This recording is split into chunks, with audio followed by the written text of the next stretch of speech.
Praise the Lord माझ्या सर्व भाऊ आणि बहिणींना. मी तुम्हाला एक संदेश देणार आहे. आपली प्रार्थना स्वर्गापर्यंत का पोहोचत नाही? कधी आपण हा विचार केला का? आपली प्रार्थना का स्वर्गापर्यंत पोहोचत नाही? कारण आपण कधी आपल्या जीवनात आपण काय चुका केल्या, आपण स्वर्गाच्या विरोधात काय पाप केलं, आपण कधी याचा विचार केला का? आज आपण दिवसभर जे काही कृत्य करतोय आपण त्याच्यामध्ये कुठल्या चुका केलेल्या आहेत किंवा आपण परमेश्वराच्या विरोधामध्ये आपण काय काय चुका केल्या, कधी आपण हे कधी जाणण्याचा प्रयत्न केला का? कधीच नाही. आपण स्वतःला कधी तपासलं का? आपण जसं आज दिवसभर काम करतो आणि घरी जातो आणि आपण विचार करतो, अरे मी हे काम केले, मी ते काम केले, मला माझ्या फॅमिलीमध्ये आज मला हे काम करायचे, मला ते काम करायचे, मला ह्या व्यक्तीचे पैसे द्यायचे किंवा मला हे सगळं काही करायचंय. आपण हे सगळं आपलं जीवनातलं जेवढं काय आहे आपण सगळ्याचा विचार करतो. पण आपण कधी आपल्या स्वतःविषयी असा विचार केला का की आज मी दिवसभरामध्ये कुणाशी काय वाईट बोललो, आज मी कुणाला शिवीगाळ केली, आज मी कुणाबद्दल वाईट बोलले किंवा बोललो? आपण असा कधी विचार केला का? ज्या वेळेस दिवसभर आपण काम करतो, दिवसभर आपण कुणासोबत तरी काही ना काहीतरी बोलत असतो आणि आपण संध्याकाळी आपण आपल्या अंथरुणावर झोपतो आणि परमेश्वराचं नाव घेतो. फक्त एवढंच बोलतो, हे परमेश्वर पिता, ही आजची संध्याकाळ तुझ्या हातात देते, आजची रात्र मी तुझ्या स्वाधीन करते, ही रात्र माझ्यासाठी तू आशीर्वादित कर. आपण फक्त एवढंच बोलतो. पण ह्याच्या पलीकडं आपण असं कधी परमेश्वराला बोललंय का? का प्रभू आज मी ह्या व्यक्तीला असं बोलले, मला क्षमा कर. परमेश्वरा, ही चुकी मी नाही करायला पाहिजे, कारण हे तुझ्या स्वर्गाच्या विरोधात आहे.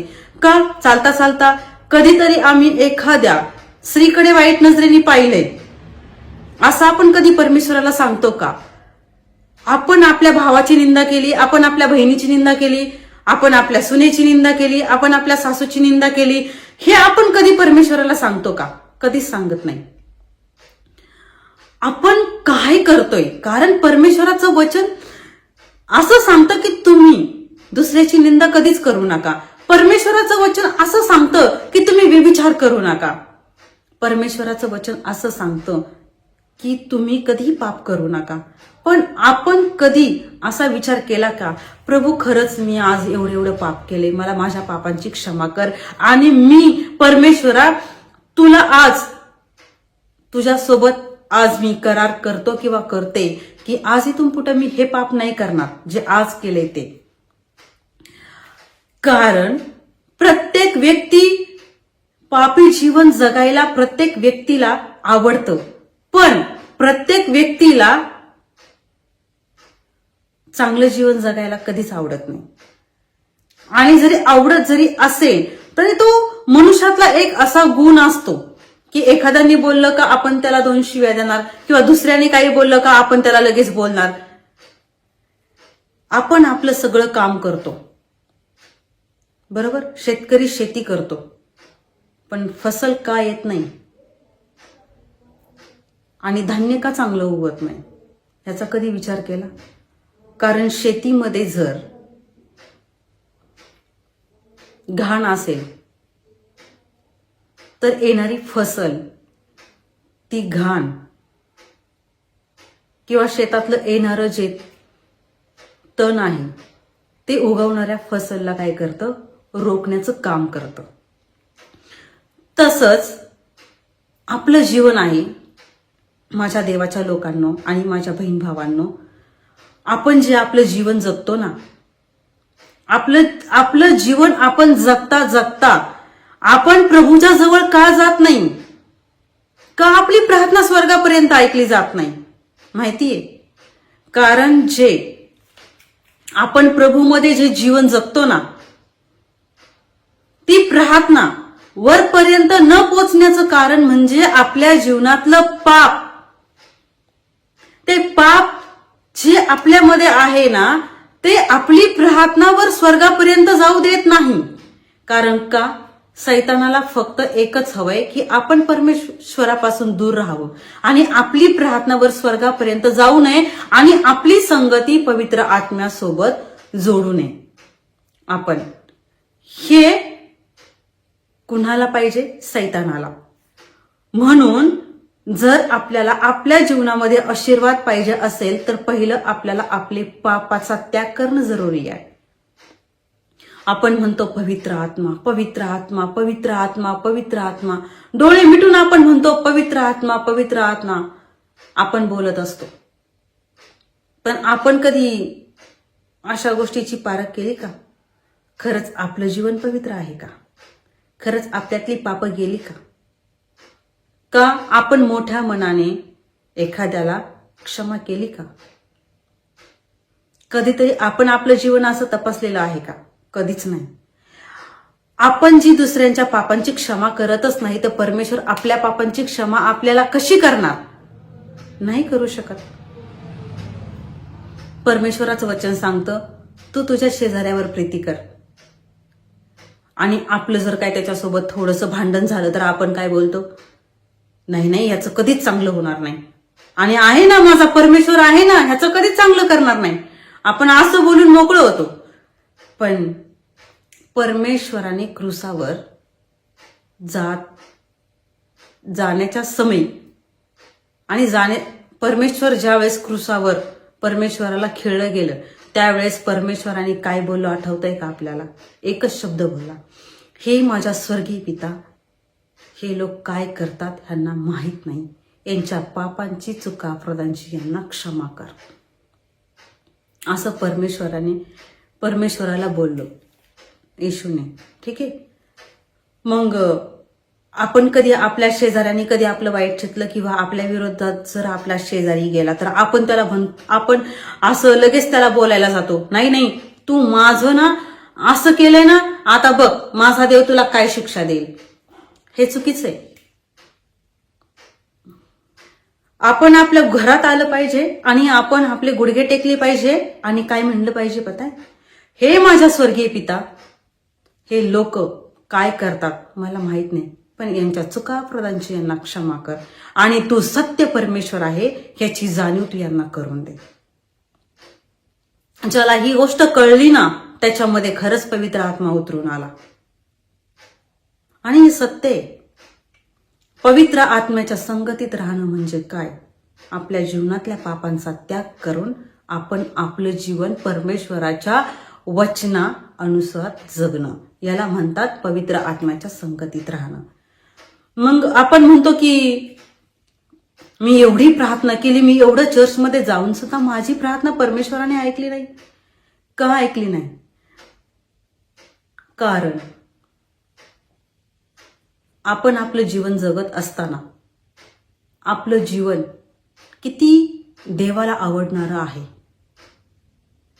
याचा कधी आपण विचार केला? नाही केला. त्यामुळे आपण चर्चमध्ये जातो, आपण 2-2 तास प्रार्थना करतो, आपण उपवास करतो आणि ही प्रार्थना परमेश्वरापर्यंत जात नाही. कारण का? आपलं जीवन आपण पवित्रतेने जगत नाही. आपलं जीवन आपण नीतिमनाच्या मार्गात आपण जगत नाही. त्याच्यामुळं आपले आशीर्वाद रोखलेले असतात.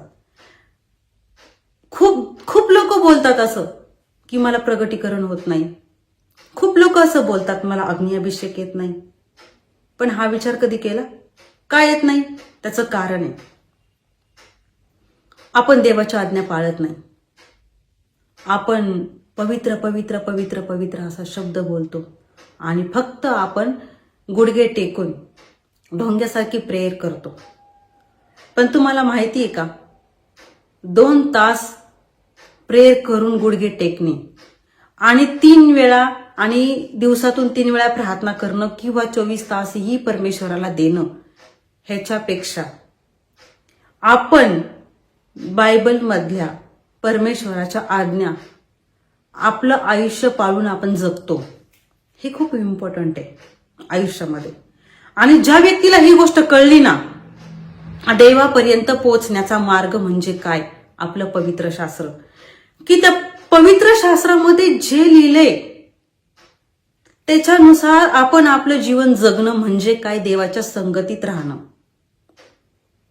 मग आपण किती प्रार्थना करू, मग आपण किती पवित्र पवित्र पवित्र पवित्र परमेश्वरा असं आपण किती पण बोलू, जाईल का स्वर्गापर्यंत आपली प्रार्थना? असं वाटतं तुम्हाला आणि मला? नाही.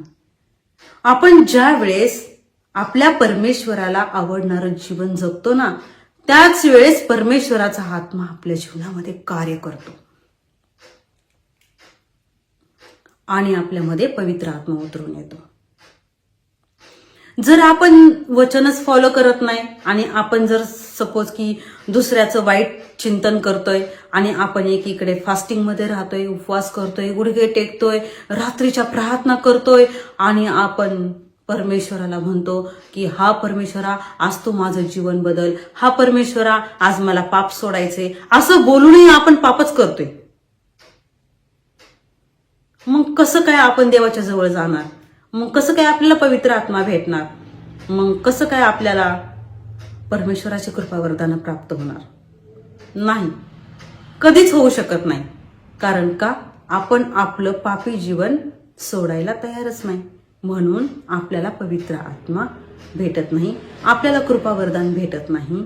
त्याच्यामुळं माझ्या देवाच्या लोकांनो, मला फक्त एकच गोष्ट सांगायची, ज्या वेळेस आपण परमेश्वराच्या सानिध्यात राहू आणि आपण परमेश्वराच्या सानिध्यात राहता राहता आपण देवाला आवडणारं जीवन जगू आणि आपण पवित्र शास्त्रानुसार आपल्या जीवनाला आपण त्या वचनामध्ये झोकून देऊ.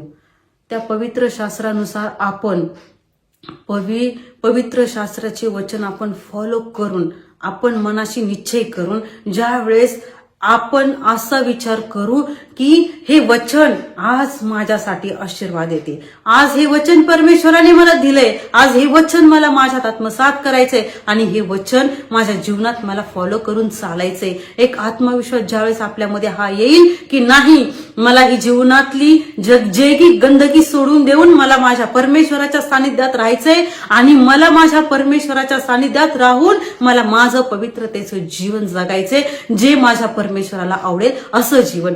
त्यावेळेस माझ्या देवाच्या लोकांना, तुमच्यात आणि माझ्यात असा चमत्कार घडेल की माझा देव असा मोठा चमत्कार करेन. आपले प्रश्न, आपण जे मनातले सुख दुःख शेजाऱ्या पाजाऱ्यांना सांगतो ना, ते आपण देवाला सांगण्याच्या अगोदरच आपल्या जीवनातून निघून गेलेले असतील ते प्रॉब्लेम. मला एवढं सांगायचं ह्याच्यातून की आपण बायबल वाचतो, चर्चमध्ये जातो, आपण देवाची स्तुती आराधना करतो आणि आपण परत गंदगीचं जीवन जगतो. म्हणजे काय? आपण स्वतःची फसवणूक करत नाही, आपण त्या पवित्र परमेश्वराची फसवणूक करतो. त्याच्यामुळं मला एवढं सांगायचंय की जर परमेश्वराच्या जवळ यायचंय तर आपल्याला नीतिमनाचं जीवन जगणं जरुरी आहे. Praise the lord. जय मसीह की सर्वांना.